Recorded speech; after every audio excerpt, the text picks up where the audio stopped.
5.8%. Why? Because we understand that there are indeed some conversations into the works that Gemini will be the AI of choice when it comes to generative AI for Apple. Of course, 2 billion phones, what does that mean? More broadly, we have 2.6% higher for Apple. Now, notably though, what does it mean for Apple on its own generative AI story? And why not Microsoft and OpenAI? So much to discuss. Bloomberg's Mark Gurman, who brought us the scoop. Of course he did, Mark. Amazing bit of reporting. Now, first, what does this mean from your perspective for Apple? Because where are we in its own generative AI story? Yeah, Caroline, thank you so much for having me. This is a sizable moment for the AI industry, a big moment for relations between Apple and Google, and of course, a big moment for Apple. Apple really has no choice but to get on the artificial intelligence, ChatGPT, generative AI bandwagon. They were caught flat-footed when all of those new software and AI initiatives started rolling out about a year and a half, 2 years ago. And so Apple has a homegrown artificial intelligence model of its own. You're going to see Apple release several new AI features this year. But most of those features are focused on day-to-day productivity, proactive intelligence, doing things in the background. They're not focused on what we think of as AI today, which is essay creation, image generation, typing things into a Gemini or ChatGPT or Copilot like chatbot. And so to fill that gap, Apple is seeking an outside partner. And they've talked to 2 companies primarily, maybe a third, but the 2 they've talked to primarily are OpenAI, of course, and Google. And OpenAI and Apple held talks recently, but active talks are currently underway between Apple and Google about licensing Gemini to be used in iOS 18 in the iPhone for generative AI use cases beginning later this year. Okay, that's an interesting take, isn't it, more broadly about the Microsoft relationship, OpenAI, many wondering whether how much of a done deal this is. Go back to Alphabet and what this means, not only for Gemini, which of course has had some hits from a PR perspective, if not much more, but also when it means for its own chips that they make. I mean, some people reading across that this isn't therefore just completely NVIDIA and AMD's game here. Yeah, certainly this is a big moment for Gemini and Google as well. Depending on how this thing is branded, it can turn Gemini into more of a household name. From what I'm told, talks, they're not early, they're not advanced, they're sort of somewhere in the middle. So this is not a done deal by any stretch of the imagination. The companies have some time here before Apple needs to make its artificial intelligence announcement. Commercial terms haven't been worked out yet, nor has branding been worked out yet. But this definitely would take Gemini and put it, like you said, on billions of more devices, depending on where Apple does these AI integrations. And if they slap the Gemini name on it, obviously this would be very big for Google, but it's unclear yet if they will do that. It's also unclear if Gemini would be the default or one of multiple large language model options for chatbots and other things within Siri, in addition to Apple's homegrown AI tools. And not to mention what that means from an antitrust perspective of Alphabet and Apple's relationship has been raked through the coals of late. Mark Gurman, wonderful reporting. Thank you so much for bringing us the breakdown of the overall story that has really infused enthusiasm into the stocks today. Let's get more take for you. Brent Thill is Jefferies Equity Research Analyst. And let's start on what this means for Alphabet and indeed whether this deal can really get done from an antitrust perspective. What do you think, Brent? Well, I think it can get done, and Google needs it. I mean, right now, Google's had a really difficult run.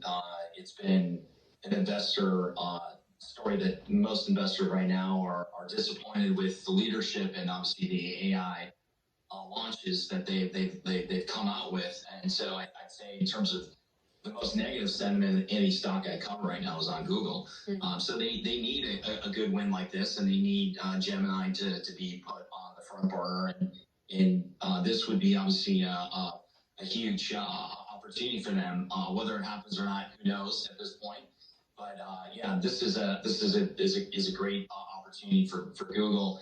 I just say that right now all the attention has really been on Microsoft with the OpenAI relationship, and so obviously you're starting to see different alignments in different AI technologies, right? Microsoft and OpenAI, obviously Apple, Amazon's now aligning with others in the industry. So you're seeing again a clear alignment in the industry around different AI leaders, and we think that again this would make sense given what's happened with the search relationship to extend on Gemini out to the platform.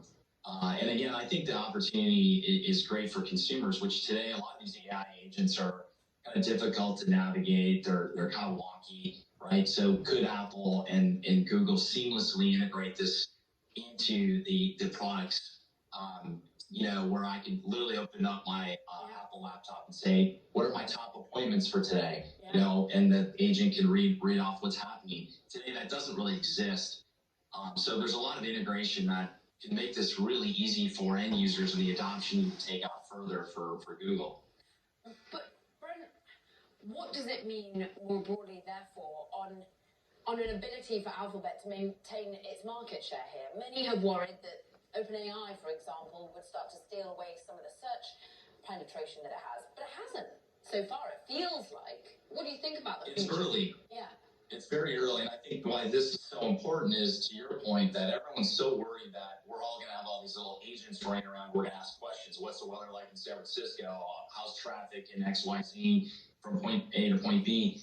Right? We're going to have these agents doing this, and I think this, again, is why it's so badly needed, that if you can put it on one of the top platforms, that this effectively, they would capture those search shares through Gemini, right? So the AI agents need the data, and they need the users, and they need the back-end information. And so if effectively this can front end, then, again, versus other chatbots that they could partner with, or any other AI agents, this is, again, going to be a huge removal of that overhang if that happens. Now, today, I think that, again, many of the AI agents can't really solve real-world problems, right? And they're starting to show that they're getting better. And so, yeah, there's the fear. I certainly think that this would help, but that fear is not going to go away for Google.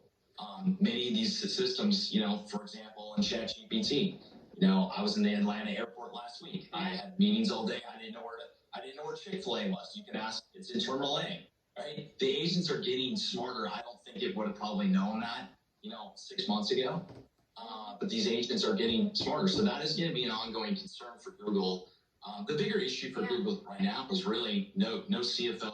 Who's going to be the CFO? Are they going to be shareholder friendly? And to your point, search share and then AI relevance are all weighing on investors' minds right now. Okay, so still worried about Ruth Porat's replacement as she moves to a different part of the business, more broadly, Brent. But go back to Microsoft, which you also have a buy rating on, I believe, at the moment, and how much this means for the traction of OpenAI, partnership with Microsoft, and what Bing represents as a challenger, and more broadly, its world of AI. Are you worried that the fact that it hasn't automatically pushed out Alphabet here? I'm not worried. I think, again, it would make sense that Apple and Google would line over an Apple-Microsoft alignment. So never rule it out, but certainly I think that alignment with Google makes a lot of sense. Again, I think the thing is that you're going to have multiple vendors that win. There won't be a lot of winners in AI among large caps. There are only going to be a few, right? In the Amazon, Microsoft, and Google. But they're all going to have an alignment, and this doesn't concern me for Microsoft relationship. If you think about where Microsoft's thriving is in large enterprise, they've gotten just incredible adoption, and everywhere we turn, they're getting adopted left and right from even big Amazon shops. So it doesn't concern me. I think you're going to see, again, as I said, formation around different AI platforms from all the big tech leaders, and that formation has started. So I would think that the Apple-Google relationship would make more sense. But never rule out Microsoft. But again, it's not a thesis pressure for Microsoft, given their presence in a lot of the big insurance, healthcare, government. They're doing just fine. There's plenty of contracts for them to go after outside this one. This is a showy moment for Alphabet. Brent Thill, it's so good to catch up with you. Thank you this Monday morning of Jefferies. Meanwhile, look.